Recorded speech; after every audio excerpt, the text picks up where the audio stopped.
Hey folks, welcome back to the channel, your home for all content Lord of the Rings home. I'm biting the bullet. I'm going to do it. We're finally going to be doing a tier list on this channel. And the first tier list that I want to do is talking about plug and play characters. Got this idea from Mandagar Gaming. He reached out to me and said, hey, I think this would be interesting for you to get your take on. He was curious about it, and so I think it was a good idea too. We're going to do that. Going into the future, if you guys want, something we could think about doing is anytime I'm going to do a tier list, we can have essentially like a thread in the Discord and you can put the options for the tier list. So like I could put, okay, what plug and play characters do you want me to rate? And then people could put their options in there. And then whatever 15 to 20 options we have, that's what I'll do in the video. Let me know if you think that's a good idea or not. The criteria for this tier list, very important. How good the character is in multiple game modes, right? How farmable the character is. So I didn't include like Elrond on here because he's not, he's a legendary. And some other things, basically, do they need other people with them or are they pretty good standalone? Or plug and play character, this is just the singles, not the duos. And then I think the last and probably most important criteria is vibes. Do they got good vibes or not? That's the important part. Let's get right into it. Arwen. So, Arwen just became farmable with this most recent patch, so that's good, but the node that she's on, Hard Shadow 5.5, is actually really hard to get to, especially after the Star update. So, her farmability is not great. She's also somebody who kind of gets put into the Rivendell, or gets taken out of the Rivendell team. She's kind of one of the first people on the chopping block. It's like Lomian is probably the first on the chopping block, and then I think people take out Arwen after that, and they want to keep the trio of Elrond and Elrahir and Elladin together. But is she a good plug-and-play character? If you're looking for somebody to cleanse, and both your team and like doing buff dispel, I think she's pretty decent. I think she's pretty middle of the road. We're going to put her in B. We're just going to keep blasting through this because there's 20 of them and I don't want this to be one of my normal 70-minute videos. Bolg. Bad vibes. I don't like him. I've only heard of one person who was very effective with him and he was a whale and he quit the game. And it's probably because of Bolg. Obviously, you need Tordok. The reason I'm saying that is because it's his passive, I believe. Yeah, I think it's his passive. On turn, if this character is above 50% health, gain 2 stacks to provoke, up to a max of 2 stacks. So he gains that on level 2 of his passive. And you want to up his passive. He's got pretty, plus 10% damage is nothing to smirk at, especially since he has such a high damage output. So you want to upgrade his passive, but he ends up putting taunt on himself, and he's not that tanky. He's also insanely hard to farm. Did I mention he has bad vibes? And you kind of need Tordok. He's down to the bottom.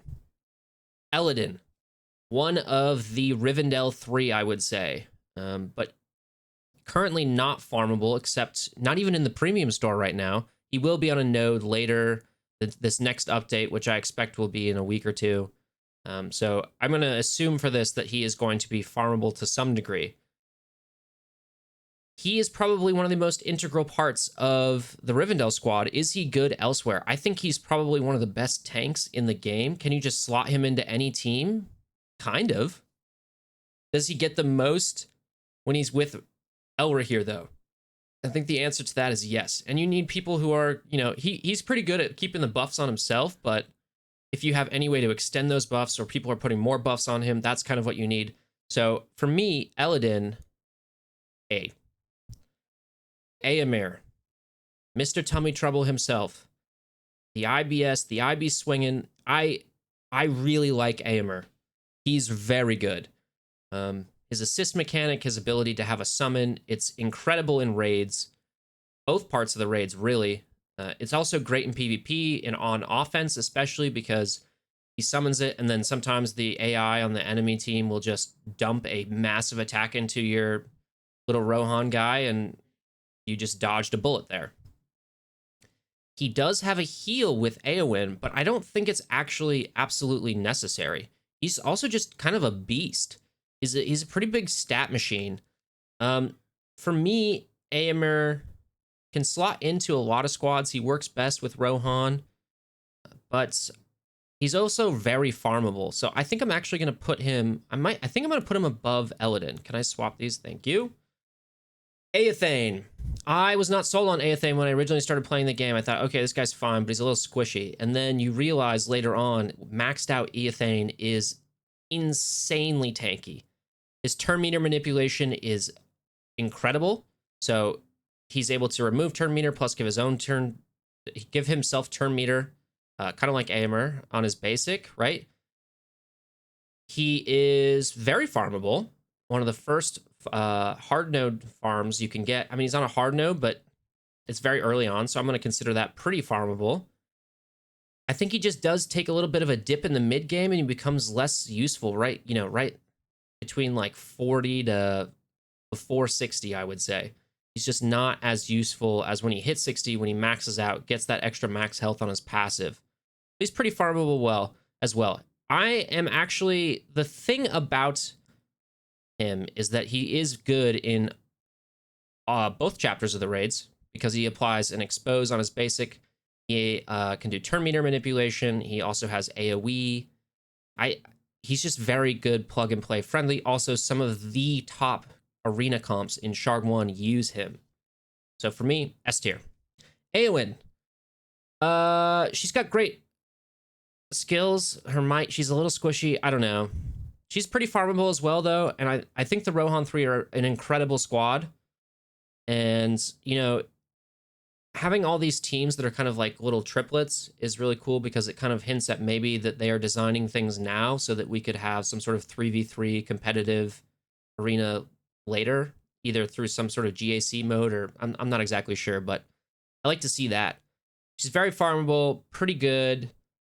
I like that she buffs herself a lot, and I like that she can cleanse and give might and apply disable. She's pretty good, but she's just kind of missing a few key parts to me. I'm going to put her with Arwen. I'm going to put her ahead of Arwen, though. Just basically comes down to vibes, I think, at that point. How about Chad? All right, he used to be probably my #1 plug-and-play character. You don't need anybody else with him, essentially. He could just put him into any squad. Okay, he's going to tank. He's going to take all your damage, and then he's going to heal everybody up afterwards. With the star stat changes, I think that changes a little bit. Not to mention the fact that he is a challenge store grind. So getting him is really difficult, and I don't like that. So where do I put him now? Well, I don't think he scales as well with some of these other characters. Again, because of the lack of the access to stars. He's not a healer, so I'm not going to hold it against him that his heal is lower than a regular healer's, because he's not a healer. He also has way more health than a normal healer. So that kind of makes up for it, even though his percentage heal is lower. I just am really disappointed with his farmability and like basically what you can do with him after the star stat change. And I know they keep putting these packs out, so I'm putting him in C tier right now. Okay, this is an interesting one, and I actually got this watching Arctic Gaming's stream doing Chapter 2 earlier. Roble, I think, is really good. I haven't really had a chance to play with Roble, but let's look at her skills. So what I like about Roble is turn meter reduction by 25%. Are you kidding me? On the basic? That's insane. That's so good. Also happens, I guess, when you like are called to assist. Got to provoke and some defensive. That's fine. This skill seems less useful to me, but then this AoE, it's an AoE and it does turn meter reduction. That's so good.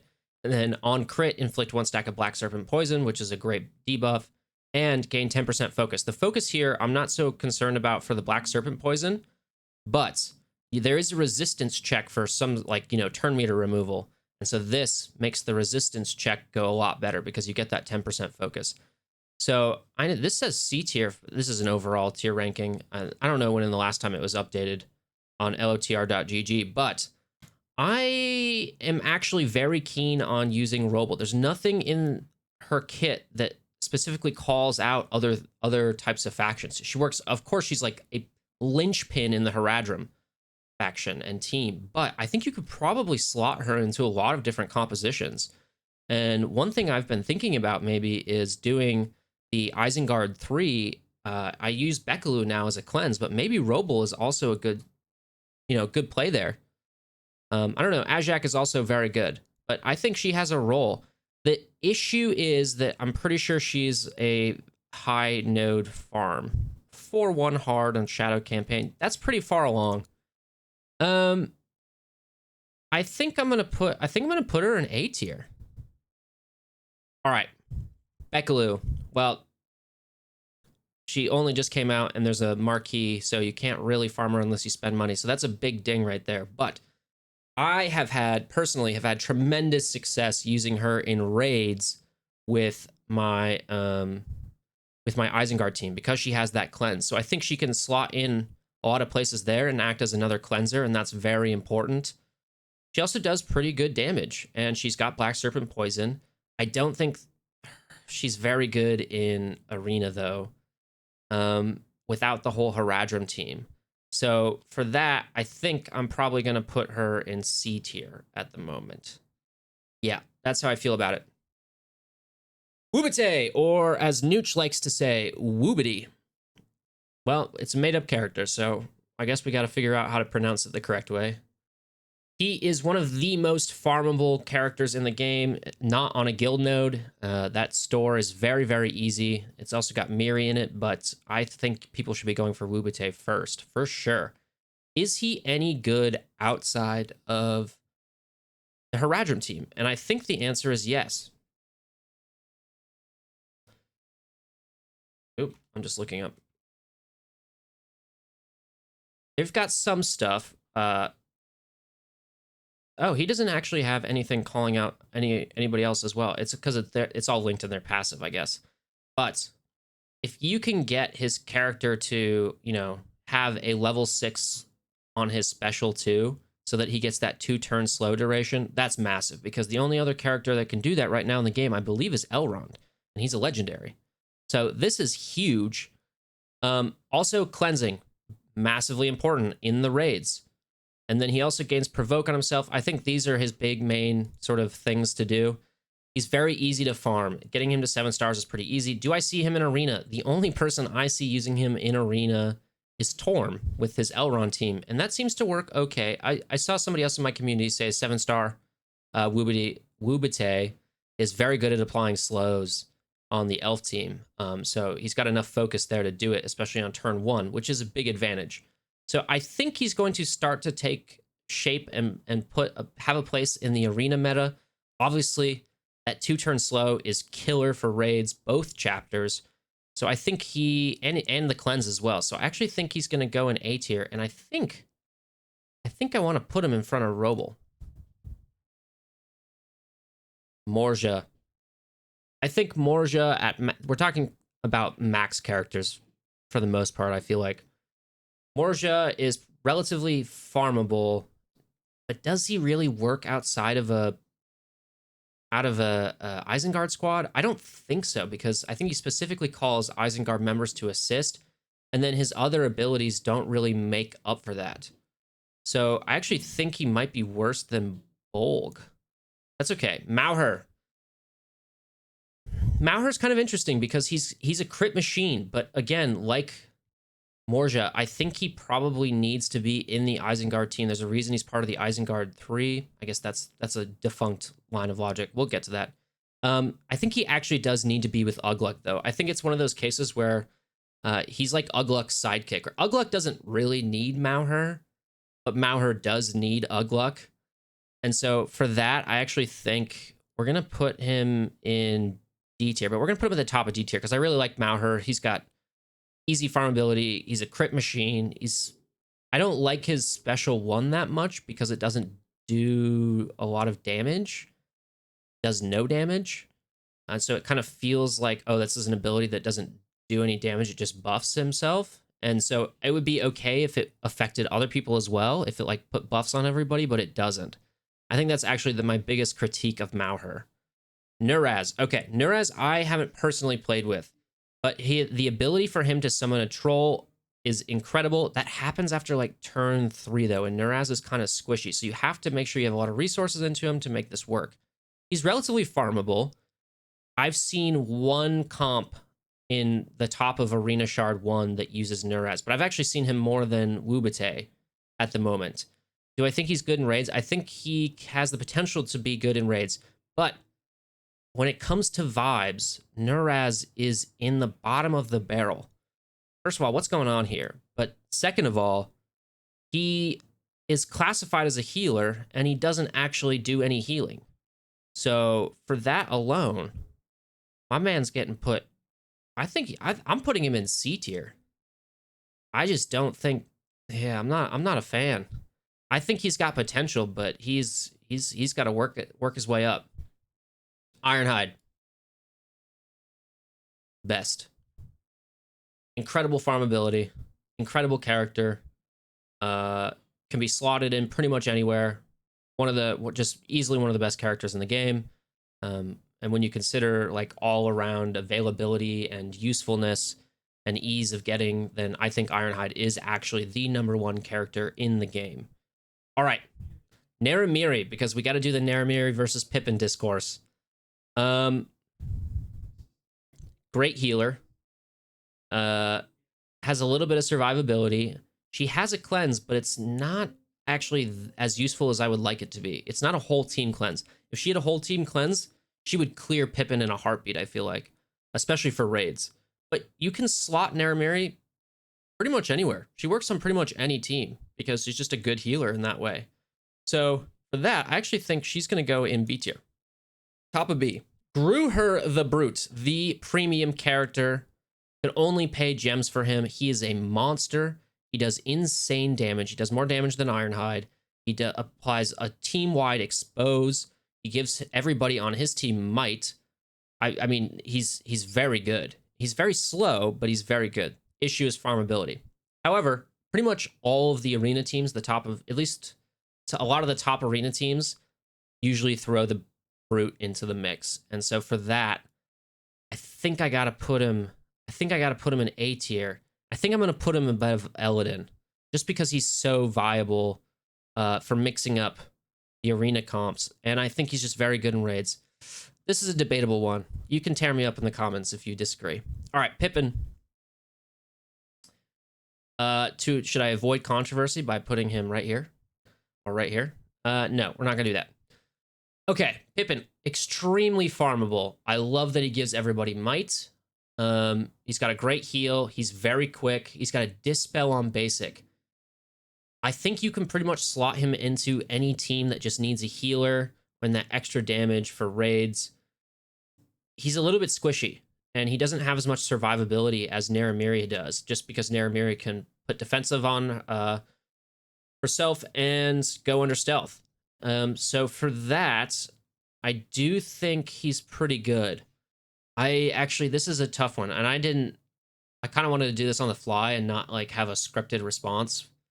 And now I'm really torn as to where to put him. I'm going to put him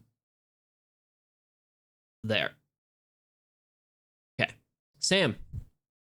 The issue with Sam is that he's sort of a mini legendary in that you have to get everybody else's stars up to get his stars up. And so I don't like that in terms of farmability. He can 1v1 Ironhide, though. His fact that he heals himself, he has a retaliate for, like...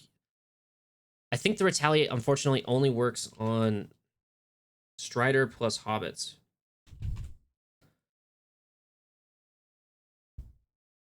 Yeah, it's Road to Rivendell. So that's unfortunate. I think this makes him less plug and play. You can't just slot him into any team. But if you're using Strider and Pippin as well, then he's a pretty good option. But that lowers his ability to be plug and play, I think. Plus his farmability. I don't know. He's got a great kit, and I like Sam, but I think he's actually kind of down here at C tier.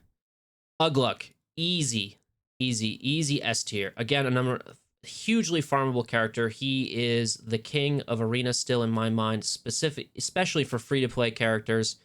He's so good. He's just the amount of control he has, the amount of sustain he has. He's just a super tanky character by himself. He can disrupt the flow of the enemy game. In raids, I think he's also very good. I mean, you're not gonna. That's who you're gonna use with your Isengard team because he's the leader of the Isengard, obviously. But I think he would actually work in a lot of other settings as well. Just being able to blind. You can blind the Cave Troll in Chapter 2. That's massive. Being able to blind the Skull Crusher, any Skull Crusher in either of the chapters is big, as well as being able to apply Disable. I mean, he's just got massive block chance. I think he's really, really good. Ugluck is the top. All right, Dunner. And then we're done. Dunner to be done. Super farmable. I think he's one of the first shadow farms, hard node farms. He is pretty good. I think he is not as valuable in Chapter 1 as he is in Chapter 2. He's still decently valuable in Chapter 1 because he's going to be like basically the only healing and sustain you can get in Chapter 1. So running Isengard without him is not great. You could probably slot him into other teams. I don't think he necessarily needs to be on an Isengard team, to be honest. He's pretty farmable. I really like him. I do like that he has a weaken. He applies bleed on his basic, which is really good for Chapter 2. I don't really see him. The only time I see him in like arena is when he's with other Isengard. So I don't think people think he's that plug and play, especially on arena. Like I wouldn't just slot Dunner in somewhere. So I think that kind of goes against him. I'm going to put him at the bottom of B here. All right. That's the final tier list. You let me know whether you think that's right or not. Again, like I said at the beginning of the video, if we're going to continue to do stuff like this, if you guys are interested in that, then what I might do is in my Discord, I'll make like a little thread. Okay, here's what the next tier list is going to be. Put down who you would like to go through that tier list or whatever it may be relevant for that. But with that, thanks for watching and take it easy.